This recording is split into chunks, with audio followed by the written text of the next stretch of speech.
तमाम साथियों को क्रांतिकारी जोहार।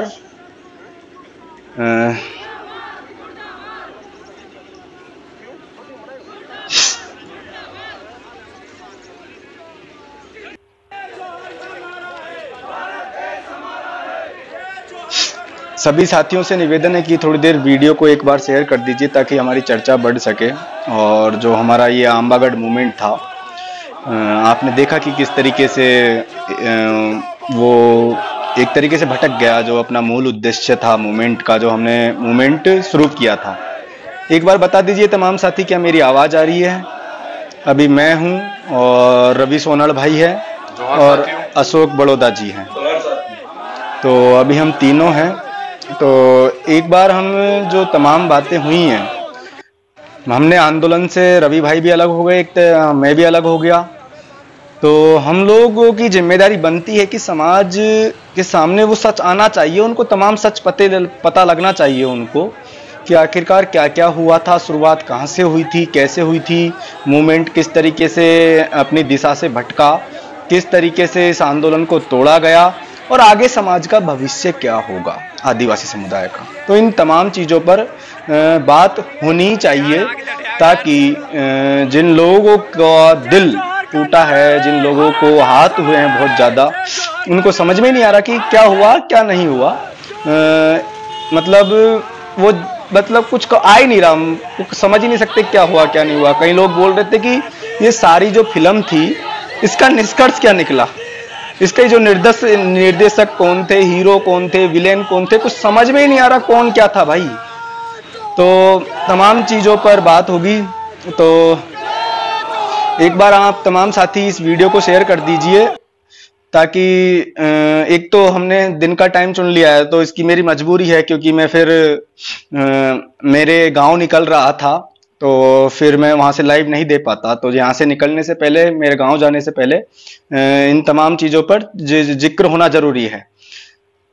तो साथियों, मैं आपको बता देना चाहता हूं कि शुरुआत कैसे हुई। शुरुआत आपने देखी कि वहां पर कुछ गुंडों ने मूर्तियां तोड़ी, वहां पर कब्जा किया, वहां भगवा झंडा लहराया, उसके विरोध में एक आर्टिकल छपा।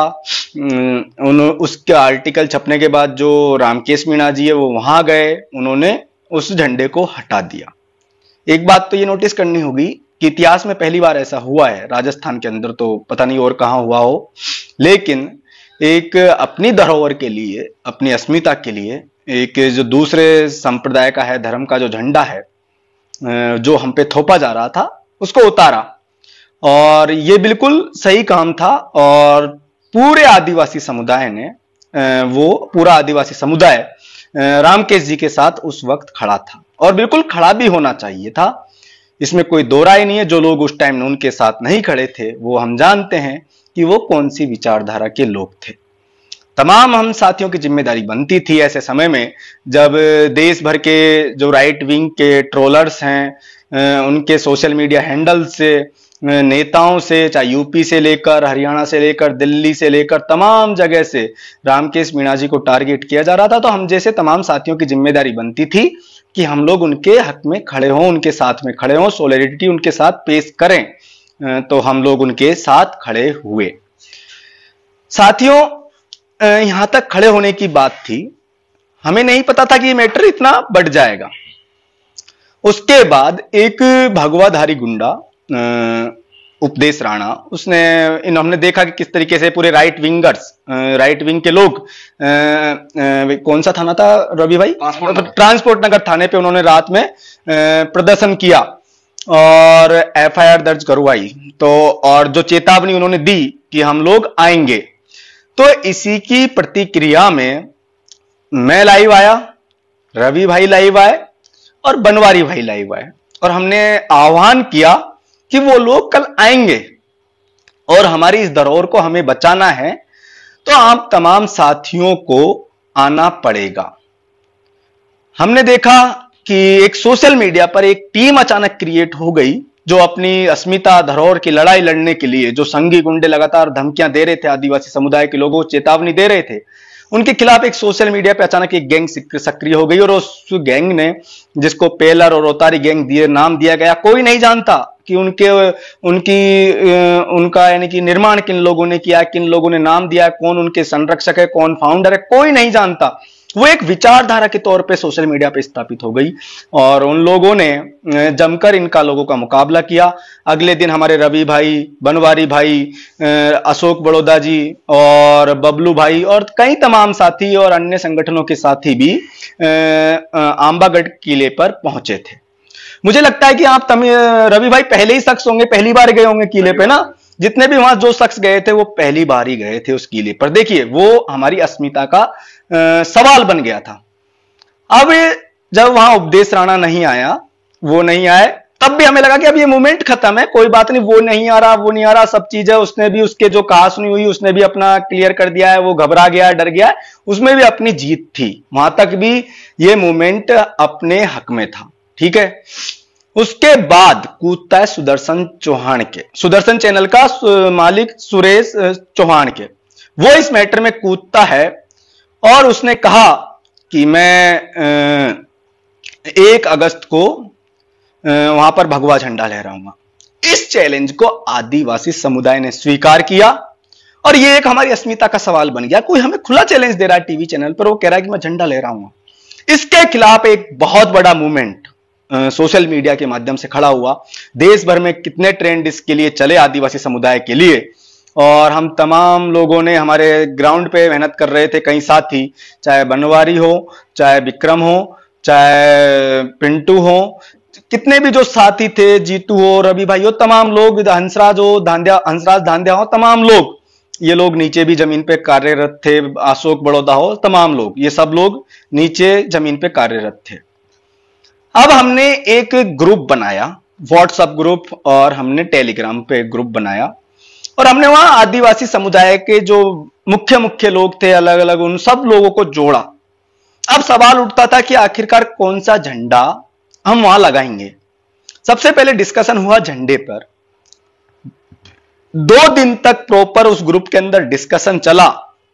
कई सामाजिक कार्यकर्ताओं से, लेखकों से, इतिहासकारों से, पटेलों से चर्चा करी और उसके बाद ये निकल के आया। अलग अलग ट्राइबल बेल्ट के जो लोग हैं उनसे चर्चा करी कि झंडा कैसा होना चाहिए।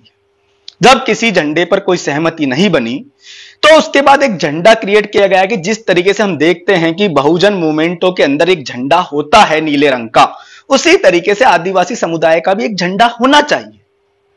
हमने एक झंडा निर्धारित किया। हम उसको वहां लगाने के लिए निर्धारित नहीं किया, केवल रैली के लिए जो हम करने वाले थे, हमारी धरोहर की रक्षा के लिए। रैली नहीं, उसको धरोहर की रक्षा के लिए बोल रहा हूं कि हमने पहले यही कहा था कि आंबागढ़ चलेंगे, धरोहर की रक्षा करेंगे, तो हमारे लोगों के हाथ में भी तो कुछ होना चाहिए था प्रतीक के तौर पे। तो हमने कहा कि हम जोहार लिखा हुआ झंडा, जिसपे जोहार लिखा हो, और हमारा एक प्रतीक चिन्ह ले लिया जिसमें तीर लगाता हुआ आदमी था, वो हमारे आदिवासी समुदाय का प्रतिनिधित्व कर रहा था। सफेद रंग का झंडा था जो कि हमारे आदिवासी समुदाय की पहचान को प्रदर्शित कर रहा था। लाल रंग हमारे जो पूर्वज रहे, उनकी क्रांति, उनकी शहादत को, वहां पर उनके शौर्य को प्रतीक चिन्ह के तौर पे प्रदर्शित कर रहा था।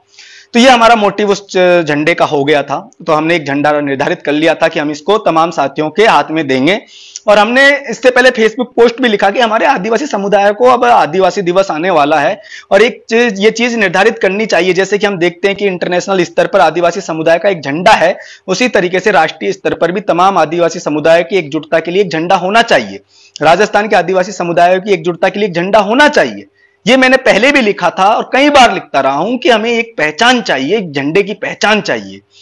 तो हमने इस तरीके से वो किया और हमने उसके झंडे के निर्माण के लिए हमने राकेश पिलोदा भाई को संपर्क किया। उनसे कहा कि भाई आप झंडा हमारे लिए प्रिंट कर देना। उन्होंने कहा कि ये समाज का कार्य है अर्जुन, मैं कोई पैसा नहीं लूंगा, मैं छाप दूंगा, कितने छापने बता दो। हमने कहा कि आप 250-300 छाप देना। उन्होंने 250-300 हमें झंडे दे दिए थे कल। ये बातें वहां तमाम चीजें हुई। उसके बाद हमारा मूवमेंट बिल्कुल सही चल रहा था, लोगों का समर्थन मिल रहा था, अलग अलग लोग लगे हुए थे। अब आप देखिए कि पूरा बीजेपी बैकफुट पे था, आरएसएस बैकफुट पे था। पूरे देश भर में ही चर्चा हो रही थी कि यार पहली बार ऐसा हो रहा है कि कोई आदिवासी समुदाय खुलकर आरएसएस को चैलेंज कर रहा है, वहां के युवा चैलेंज कर रहे हैं और उसका कोई तोड़ उनके पास नजर नहीं आ रहा है। फिर हम देखते हैं अचानक हमारे समाज के सम्मानित आदमी, दिग्गज नेता डॉक्टर साहब निकल के आते हैं और वो कहते हैं कि पहले ये तो कहते हैं, एक बयान देते हैं, आदिवासी जो खुद को हिंदू नहीं कह रहे हैं उनका आरक्षण खत्म कर देना चाहिए। और उन्होंने कहा कि आदिवासी हिंदू हैं, और ये तमाम चीजें हुई।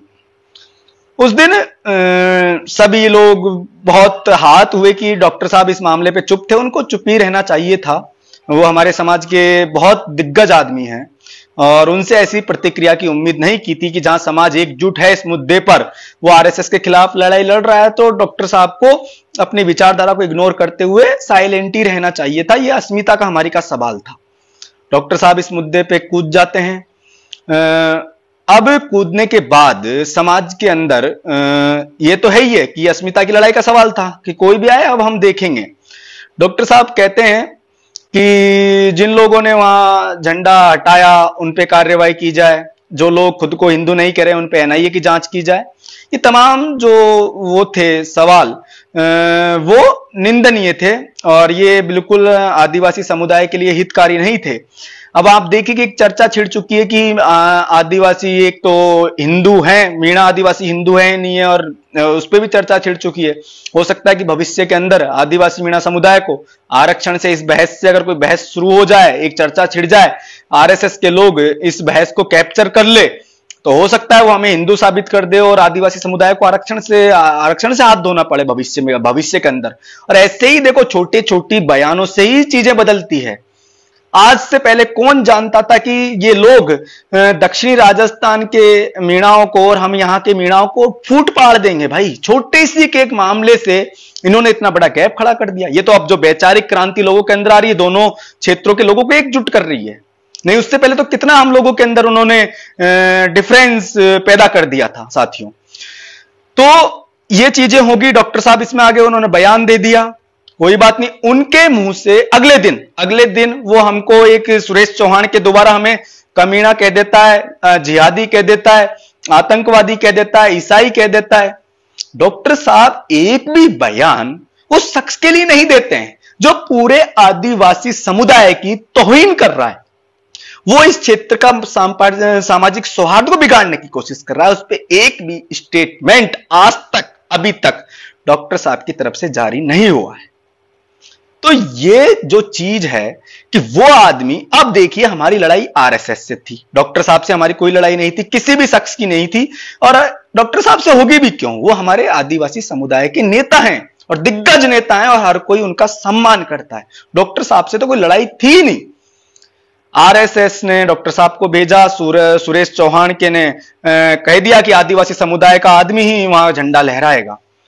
अब आप ये देखिए कि जब हमने सुरेश चौहान के का चैलेंज एक्सेप्ट किया, हमें चैलेंज कौन ने दिया? सुरेश चौहान के ने।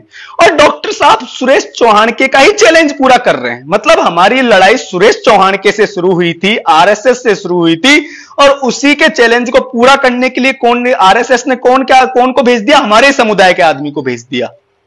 इस तरीके से आंदोलन दो धड़ों में बट गया। सबसे पहली शुरुआत आंदोलन के अंदर जो फूट पड़ने की हुई, कमजोर पड़ने की हुई, डॉक्टर साहब के कूदने की वजह से। जब दूसरी फूट का मैं रीजन बताता हूं, दूसरा आंदोलन कहां कमजोर पड़ा। दूसरा आंदोलन कमजोर तब पड़ा, देखिए डॉक्टर साहब ने इस आंदोलन के अंदर आने की घोषणा कर दी थी, उसके बाद हम तमाम साथियों ने अपील करी, तो एक बहुत अच्छा मुहिम चली। लोगों ने कहा कि समाज से नेता है, नेता से समाज नहीं है। और हम लोगों ने युवाओं में जोश भरा, तमाम साथियों ने, और हमें लगा कि युवा आएंगे, पहली बार युवा एकजुट हो रहे हैं। उनको लग रहा है कि उनके बिना भी, कोई नेता के बिना भी जयपुर के अंदर हजारों लोग पहुंच सकते हैं। तो हम बिल्कुल ये थे कि आप घबराइए मत, आप आइए, सभी लोग हम यहां मिलेंगे और इस आंदोलन करेंगे, आंबागढ़ करेंगे। हमारा तब भी टारगेट आंबागढ़ ही था। अगले दिन ये क्या नाम है, विक्रम भाई ने घोषणा करी कि हम कहां मिलेंगे। लाइव में क्या कहा था? चंद्रमहल गार्डन, है ना, चंद्रमहल गार्डन। विक्रम ने अपने लाइव में घोषणा करी थी, विक्रम भाई ने, कि हम चंद्रमहल गार्डन के अंदर मिलेंगे, चंद्रमहल गार्डन पे हमारा मूवमेंट होगा। ठीक है। अगले दिन रामकेश जी का एक ऑडियो जारी होता है और उस ऑडियो के अंदर ये कहा जाता है कि मैं आंदोलन के पक्ष में नहीं हूं, वो नहीं हूं, तमाम चीजें, ये उसी दिन की बात थी। और तब मैंने कहा था कि, और तमाम साथियों ने और ना हमारे कई साथियों ने लिखा था, ये मूवमेंट रामकेश जी के कहने से शुरू नहीं हुआ था, किरोड़ी लाल जी के कहने से शुरू नहीं हुआ था। ये मूवमेंट आज आप तमाम साथियों की वजह से शुरू हुआ था। जो सोशल मीडिया पे उपस्थित लोग हैं, उन तमाम साथियों की वजह से शुरू हुआ था।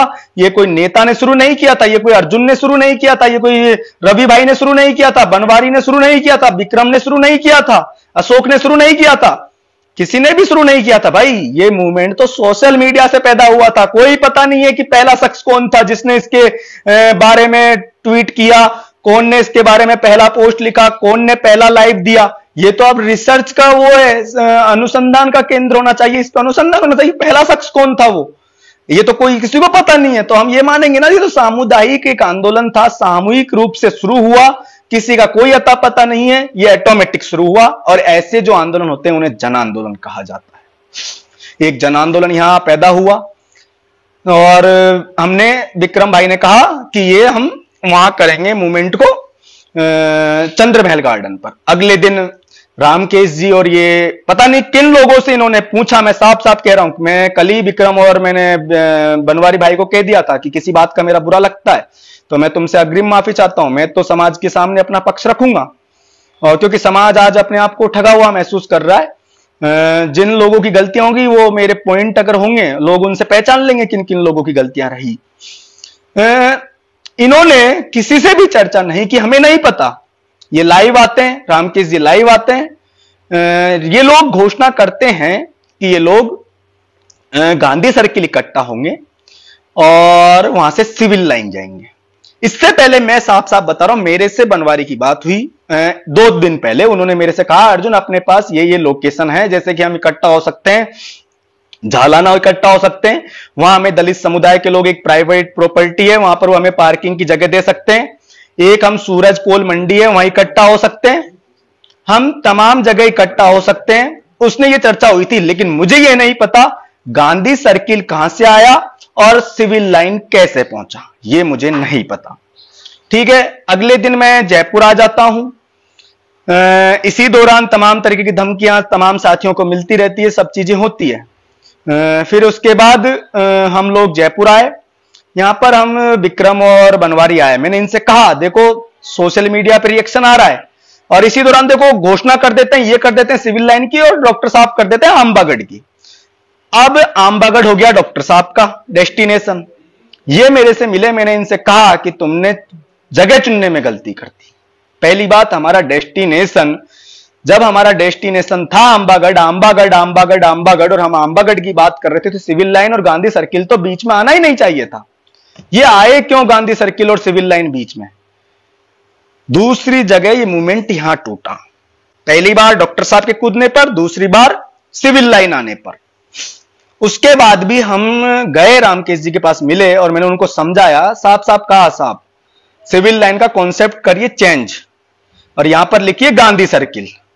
हम गांधी की एक जगह तो हमें एकत्रित होने के लिए चाहिए थी, क्योंकि आंबागढ़ तो वहां तो सुरक्षा व्यवस्था हो चुकी थी, सब चीज वहां डॉक्टर साहब ने ऐलान कर दिया था। अब हमारे दोनों के समुदाय के लोग, दोनों यानी कि वो बीजेपी से हैं, आरएसएस से हैं, और हम लोग सभी एक तरीके से समाज के तौर पे जा रहे थे। अलग अलग संगठनों के, अलग अलग पार्टियों के लोग थे, विचारधारा के लोग थे, लेकिन हम हमारे समाज के साथ साथ थे। तो जो लोग इधर थे, जो आरएसएस के खिलाफ थे, अगर वो लोग भी वहीं जाते तो हो सकता था दोनों में टकराव की स्थिति बनती। इस कारण हमने कहा कि बार बार अगर जगह चेंज करेंगे, इससे बेहतर है कि एक पॉइंट होना चाहिए।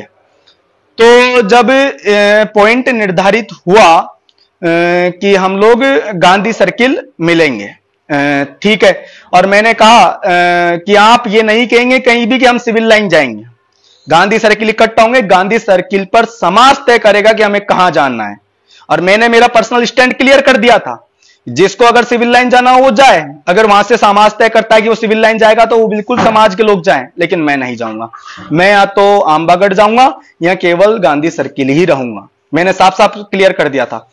अभी यहां पर राजेश खोरा भाई का एक कमेंट आया कि अर्जुन 31 की बात मिलने की हुई थी। बिल्कुल हुई थी, राजेश भाई मैंने आपको फोन किए थे नहीं किए थे, आप देखिए कमेंट करके बताइए कि मैंने आपको फोन किए थे नहीं किए थे। सुबह बारिश हो रही थी नहीं हो रही थी, आपने कहा था अर्जुन मैं भीग चुका हूं। मैंने अशोक बड़ौदा अंकल के मकान जो एसकेआईटी का है वहां का लिंक तमाम उन साथियों को भेजा था जिनसे हमारी मीटिंग होनी थी, उन तमाम साथियों को भेजा था, फोन किया था। बिमला जी को मैंने फोन किया था, उनसे उनकी राय जानी थी कि बिमला जी आप बताओ आप आंबागढ़ जाना चाहती हो सिविल लाइन जाना चाहती हो। उन्होंने कहा मैं तो आंबागढ़ जाना चाहती हूं अर्जुन। मैंने कहा बिल्कुल ठीक है, आंबागढ़ की बात रखूंगा मैं।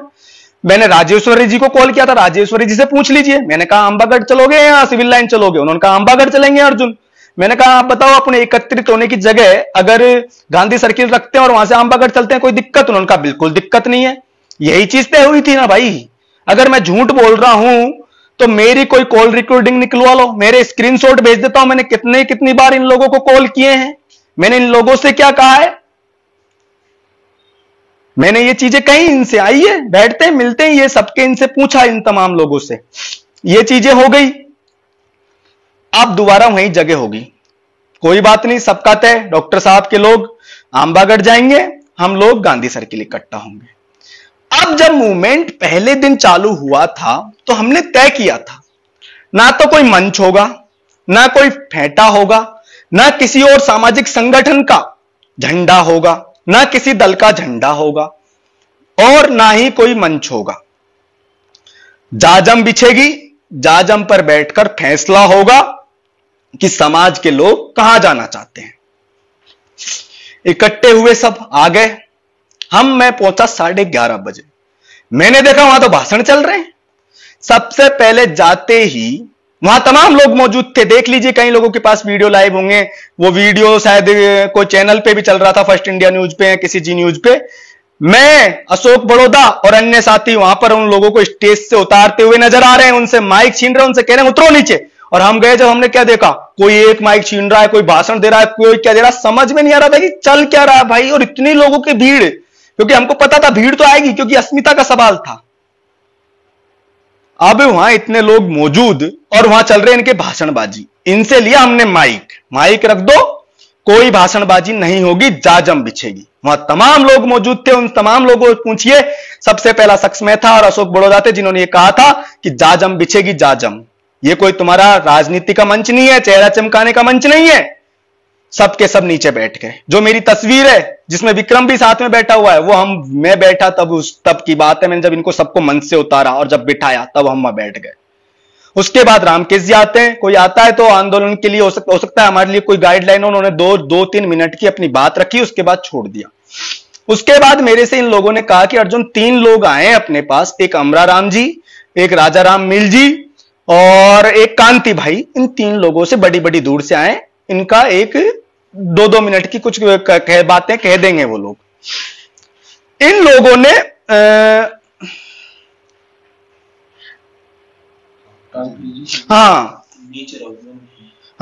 अशोक बड़ौदा जी को भी, अशोक बड़ौदा जी ने भी रामकेश जी को कहा, रामकेश जी आपको भी स्पीच नहीं देना है, कोई बात रखनी है 2 मिनट के अंदर कि भाई कैसे शांति व्यवस्था बनाए रखनी है, ये चीजें रखनी है, आप तमाम नीचे बैठ जाओ। ये बातें हुई थी।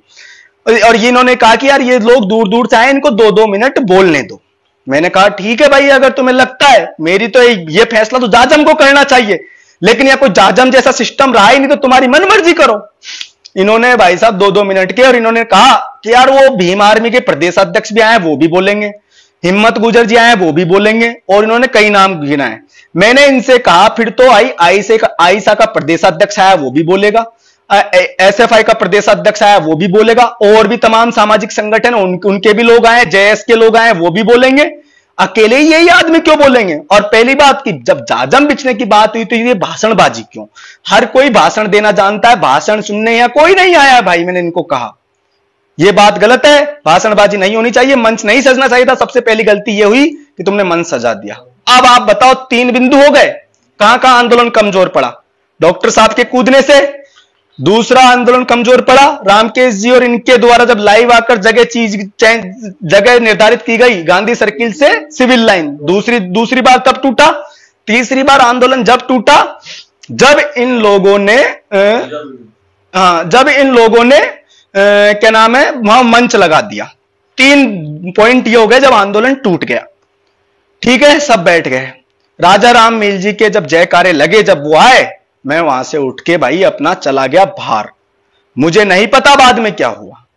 राजा राम मील जी ने जैसे ही एंट्री करी उसी टाइम एंट्री करी नरेश मीणा ने, है ना, विक्रम के भी ना, हाँ जयकारे लगे। ये बता रहे हैं कुछ साथी, विक्रम के भाई के भी जयकारे लगे थे। और उसके बाद नरेश मीणा आया, हमारा युवा भाई है, 20 साल लगातार संघर्ष कर रहे हैं। उनका संघर्ष में हम भी शरीक रहे, बराबर के हमारे साथी रहे। 5 दिन से कंटिन्यू कॉल कर रहा था उनको विक्रम, और इन्होंने कहा कि अर्जुन नरेश भाई को भी इसमें सम्मिलित करना चाहिए। और उन्होंने मुझे जिम्मेदारी, तू बात कर नरेश से। मैं लगातार 5 दिन से कॉल कर रहा था, मेरे फोन अटेंड नहीं किए। मैंने ग्रुप में एक मैसेज छोड़ा कि नरेश भाई लगातार मैं कॉल कर रहा हूं, संपर्क नहीं हो रहा है, उठा नहीं रहे हैं, कभी डाइवर्ट जा रहा है। केशव को फोन किया जो नरेश भाई का कार्य करता है, उसने कहा मैं तुम्हारी बात कराऊंगा अर्जुन, उसने आज तक मेरी बात नहीं करवाई। बबलू ने बात करी मेरे से, बबलू ने कहा कि अर्जुन वो मुश्किल ही आंदोलन में आएंगे। और उन्होंने कई जगह फेसबुक पोस्ट और कमेंट किए, तो उन्होंने कहा था कांग्रेस वर्सेस बीजेपी और ये तमाम चीजें लिखी थी, और उनकी इच्छा भी नहीं थी कि वो आंदोलन में आए। उन्होंने जग जाहिर ऐसा दिखा दिया था। ये तमाम चीजें होगी। अब इसके बाद नरेश मीणा जी वहां पर आते हैं, इनके जयकारे लगते हैं, ये आह्वान करते हैं कि जो लोग डॉक्टर साहब की रिहाई चाहते हैं वो लोग मेरे साथ चलें। कौन कौन मेरे साथ है? पूरी भीड़ को ये ले जाते हैं। 30% जो भीड़ है वो इनके साथ चल जाती है, रोड पे जाके बैठ जाते हैं। जो प्रोटेस्ट स्थल गांधी सर्किल का तय था, ये वहां जाके भीड़ को ले जाके डॉक्टर साहब के लिए बिठा देते हैं। अब आपको कुछ चीजें सोचनी होगी। जो वास्तव में डॉक्टर साहब के कार्यकर्ता थे वो डॉक्टर साहब की रिहाई की मांग कहां कर रहे थे, आप ये मुझे बताइए। डॉक्टर साहब के वो लोग जो रिहाई की मांग कर रहे थे ना, कहां पर? विद्याधर नगर। कहां पर? विद्याधर नगर के सामने बैठ के धरना दे रहे थे। बहन माया वहां पर संघर्ष कर रही थी, वो वहां धरना दे रही थी। अगर आप वास्तव में डॉक्टर साहब के हितैषी थे, आप अपने कार्यकर्ताओं से, आप अपने समर्थकों से, जो हमारे समाज के युवा नेताजी हैं उनसे मैं कहना चाहता हूं कि आप वास्तव में समाज के हितैषी थे, आप इस आंदोलन को नहीं तोड़ना चाहते थे, आपको एक पोस्ट आपके फेसबुक प्रोफाइल से करनी चाहिए थी। आपके चाहने वाले तो बहुत हैं, कोई कमी थोड़ी है आपके चाहने वालों की। एक फेसबुक पोस्ट लिखते मैं डॉक्टर साहब के सम्मान में विद्याधर नगर जा रहा हूं, या अपना कोई और डेस्टिनेशन चुन लेते, आपको वहां जाना चाहिए था। आप अपने समर्थकों से अपील करते ना, फोन करते उनको, आपको डॉक्टर साहब के लिए वहां चलना है। नेताजी 10 लोगों के साथ, 10-20 लोगों के साथ साथ आते हैं, नारे लगाते हुए आते हैं, और वो वहां भीड़ को वहां से वहां ले जाते हैं। आंदोलन 4 टाइम टूटा। पहला, डॉक्टर साहब कूदे तब। दूसरा, जब इन्होंने डेस्टिनेशन रामकेश जी ने उन्होंने चेंज किया, विक्रम ने और बनवारी ने इन्होंने लाइव के माध्यम से चेंज किया तब। तीसरा आंदोलन टूटा जब मंच लगा तब। चौथा आंदोलन तब टूटा जब नरेश मीणा जी वहां से भीड़ को ले गए। मैं ये कहता हूं तमाम साथियों से, तमाम दिक्कतें नहीं आती, तमाम दिक्कतें नहीं आती अगर जाजम बिस्ती अगर नरेश मीणा जी ये कहते कि मैं डॉक्टर साहब के कौन समर्थक है, जाजम बिस्ती, जाजम के लोग तय करते, सवाल करते जाजम बिस्ती। तो जाजम का मतलब ये नहीं है आपने कह दिया कुछ लोगों ने हाथ खड़े कर दिए। जाजम बिस्ती तर्क वितर्क होते। अगर वो ये कहते कि हम वहां जा रहे हैं तो हम भी वितर्क करते, और हम ये कहते कि आप ये बताओ हम वहां क्यों जाएं। लड़ाई हमारी आरएसएस के खिलाफ है, यानी कि समाज को यही समझ में नहीं आ रहा था। कल युवा नेता रामकेश जी लड़ रहे हैं किरोड़ी लाल मीणा के लिए, किरोड़ी लाल मीणा जी लड़ रहे हैं आरएसएस और सुदर्शन चैनल के लिए, और समाज के युवा उनके भी जयकारे लगा रहे हैं, उनके भी जयकारे लगा रहे हैं। और जो वास्तव में समाज का हित चाहते थे, जो वास्तव में आदिवासियत के लिए लड़ रहे थे, वो अंत में शर्मिंदा हो रहे थे, वो अंत में हताश हो रहे थे। आप लोगों ने, चंद लोगों ने चेहरे चमकाने के लिए, अपनी राजनीति करने के लिए इस आंदोलन को तोड़ दिया। इतिहास में यह आंदोलन दर्ज होता कि कोई एक आंदोलन ऐसा हुआ है जो सीधा टक्कर देश के अंदर दे रहा था आरएसएस को, लेकिन आपने आंदोलन को तोड़कर रख दिया। आंदोलन ऐसे नहीं होते हैं मंचों के लिए, फेंटों के लिए, डेमो सेट करने के लिए, नंबर बढ़ाने के लिए। आंदोलन करना सीखना है तो आप लोग छत्तीसगढ़ और झारखंड के आदिवासियों से सीखिए। सिलगेर का एक आंदोलन चल रहा है, आपको पता भी नहीं होगा कहीं आदिवासी साथियों को। सिलगेर एक आंदोलन चल रहा है बस्तर में, वहां एक सिलगेर मूवमेंट चला क्योंकि वहां सीआरपीएफ के कैंप बनाए जा रहे हैं आदिवासी क्षेत्रों में। उसके विरोध में वहां के आदिवासी सड़कों पे उतरे। कोई नेतृत्व नहीं उस आंदोलन का, कोई जयकारे नहीं, कोई फेंटे नहीं। हजारों की भीड़ सड़कों पे आज भी बैठी है। आंदोलन ऐसे होते हैं। कोई भाषण नहीं चलता वहां पर कि कोई भाषण भी दे रहा है। उनके नारे निर्धारित हैं, उन नारों को गाते हैं, गीत गाते हैं, अपनी संस्कृति, अपनी सभ्यता का परिचय उस आंदोलन के माध्यम से दे रहे हैं। वो बता रहे हैं कि हमारे जल जंगल जमीनों पे कब्जा करना बंद करो चंद पूंजीपतियों के लिए। आंदोलन ऐसे होते हैं मेरे प्यारे भाइयों। अगर आप वास्तव में अपनी विचारधारा के साथ हैं तो विचारधारा की लड़ाई लड़िए। आपको यही नहीं पता था कि आप आरएसएस के खिलाफ लड़ रहे हैं या आरएसएस के लिए लड़ रहे हैं। अगर डॉक्टर साहब हमारे समाज के दिग्गज नेता हैं, आरएसएस के राज्यसभा सांसद हैं और हमारे समाज के दिग्गज नेता हैं, वो जो आंदोलन एक दो दिन पहले उन्होंने जो भगवा रैली करी, उसमें कितने हमारे संगठनों, हमारे सामाजिक संगठनों के लोग थोड़ी थे, हमारे आदिवासी समुदाय के लोग थोड़ी थे। आपने देखा गले में भगवा है उनके। कौन लोग थे वो? कौन से अपर कास्ट के लोग ही तो थे। वो लोग क्यों नहीं आए आदिवासी, हमारे आदिवासी नेता को छुड़ाने के लिए आगे? इस चीज को समझो। आरएसएस के लोग, आप अपने ही लोगों को आगे करके हमसे लड़वा दिया, लेकिन जब हमारे ही नेता पे दिक्कत आई तो ये लोग हमारे नेता के लिए आवाज उठाने नहीं आए। ये हमारे नेता से अलग क्यों हो गए? इस कारण हो गए हमारे आदिवासी समुदाय के नेता से, क्योंकि हमारे आदिवासी समुदाय के नेता ने कह दिया था मैं वहां भगवा नहीं लहराऊंगा, मैं वहां पर आदिवासी समुदाय का झंडा लहराऊंगा। उसमें मत हो सकते हैं कि कहीं कह सकते हैं कि वो आरएसएस के माध्यम से स्थापित की गई एक थ्योरी है, कई लोग नहीं मानेंगे। उसमें हमारे समुदाय के अंदर दो विचार हो सकते हैं, लेकिन वहां राजनीति की जगह एक समाज नीति स्थापित हुई और इसी समाज नीति की जरूरत थी आंदोलन के दिन। लेकिन आंदोलन के दिन ही इस आंदोलन को असली तरीके से लोगों ने तोड़ा। सबसे अच्छी बात यह थी कि यह आंदोलन जन आंदोलन बना, सोशल मीडिया के साथियों ने खड़ा किया, देश भर के अंदर विचारधारा को पहुंचाया और इस आंदोलन से एक बात निकल के आई है कि पूर्वी राजस्थान के अंदर जोहार शब्द स्थापित हो गया है। आदिवासियत की शुरुआत हो चुकी है। आंदोलन का सफल होना असफल होना अलग बात है, लेकिन जोहार और आदिवासियत की शुरुआत यहां से हो चुकी है। अब मैं आपको बता देना चाहता हूं कि जेएस के हमारे साथी आए थे, रवि भाई अभी बता रहे थे कि रवि भाई आप बताओ। आगे ये वाली बात, फिर आगे मैं आदिवासियत वाली बात बताऊंगा। मध्य प्रदेश से हमारे जो आदिवासियों का जय संगठन है उसके साथी यहाँ पधारे थे, जो सांस्कृतिक कार्यक्रम थे उनके लिए, और हमारी जो धरोहर की लड़ाई थी राजस्थान में जयपुर में चल रही थी उसको लड़ने के लिए वो साथी हमारा साथ देने के लिए यहाँ पधारे थे। तो वो आके बैठ गए थे, वो साथी लगातार मेरे संपर्क में थे, तो उनका स्वागत करने के लिए वो लोग भी यहाँ हैं, ये लोग हमारे लोग जाने। उस चीज के लिए मैंने बार बार जो मन संचालन कर रहे थे उनसे कहा कि ये जो लोग हैं इनका आप एक बार बता दीजिए, इनका स्वागत हो जाएगा और एक सांस्कृतिक प्रोग्राम आदिवासी संस्कृति का वो करना चाहते हैं, उनको मौका दिया जाए, उनको समय दिया जाए, या फिर समय जो भी है उसको जब भी करे वो निर्धारित कर दिया जाए। ये बात मैंने एक बार कही, कोई ध्यान नहीं दिया गया। 2 बार कही, कोई ध्यान नहीं दिया गया। मैंने ये बात 10 बार कही, 10 बार मैंने ये बात कही, इस बात को किसी ने नहीं सुना, अनसुना कर दिया। जैसे मैं वहां बहुत बड़ा लंबा भाषण देके खुद श्रेय लेना चाह रहा हूं, या फिर ये जो लोग हैं ये मुझे उठा के विधानसभा लोकसभा पहुंचा देंगे, वैसी परिस्थितियां पैदा हो गई। तो मुझे लगता है वो प्रायोजित परिस्थिति कैसी थी कैसी नहीं थी। उसके अलावा एक और घटनाक्रम हुआ जब भाई नरेश मीणा वहां आए और वो कंधों पे हमारे समाज के साथियों के बैठ के आए और 2 मिनट का उन्होंने भाषण दिया।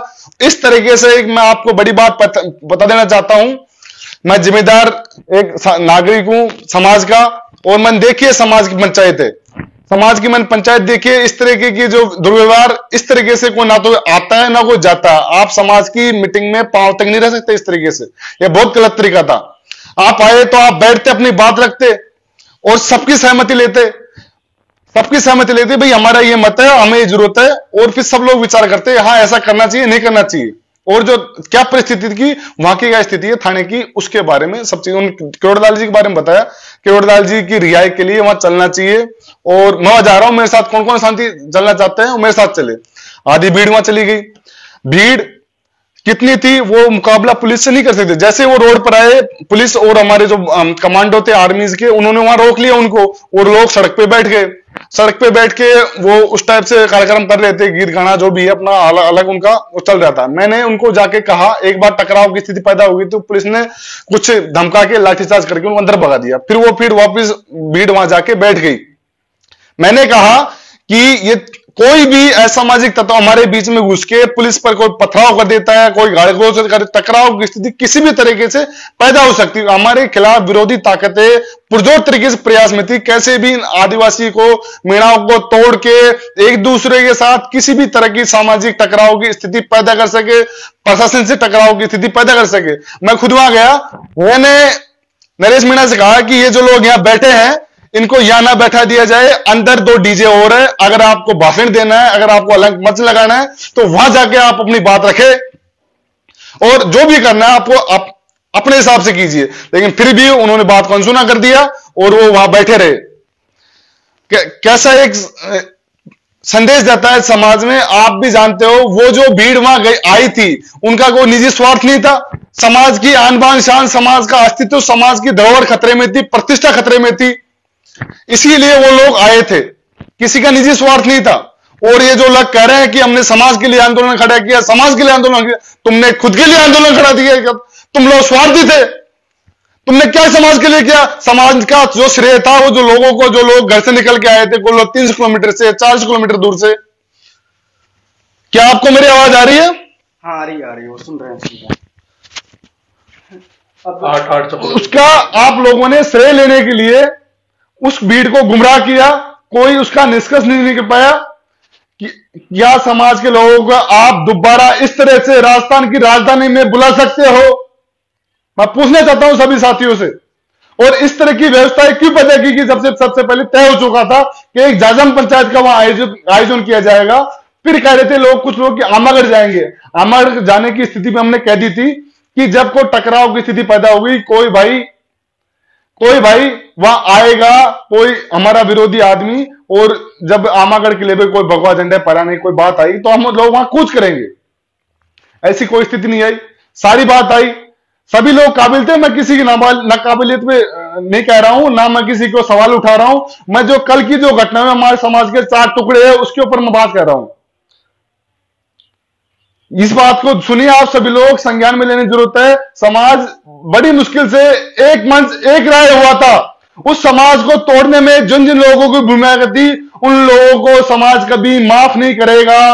जो लोग समाज को अपने निजी लोकप्रियता के चक्कर में प्रयोग में लेना चाहते थे उनको करारा जवाब मिलेगा। बिल्कुल।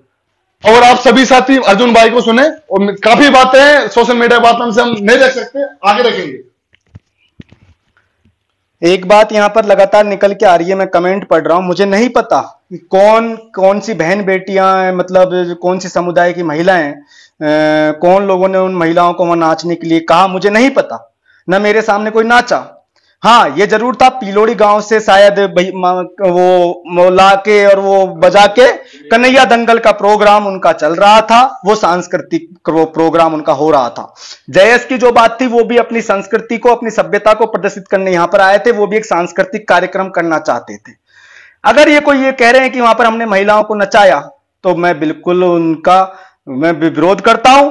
वैसी हरकत हमने कोई हमारे आंदोलन के अंदर कहीं भी किसी भी दिन मेरे किसी पोस्ट में, किसी भी लाइव में मैंने कभी नहीं कहा था कि हम वहां महिलाओं को नचाएंगे।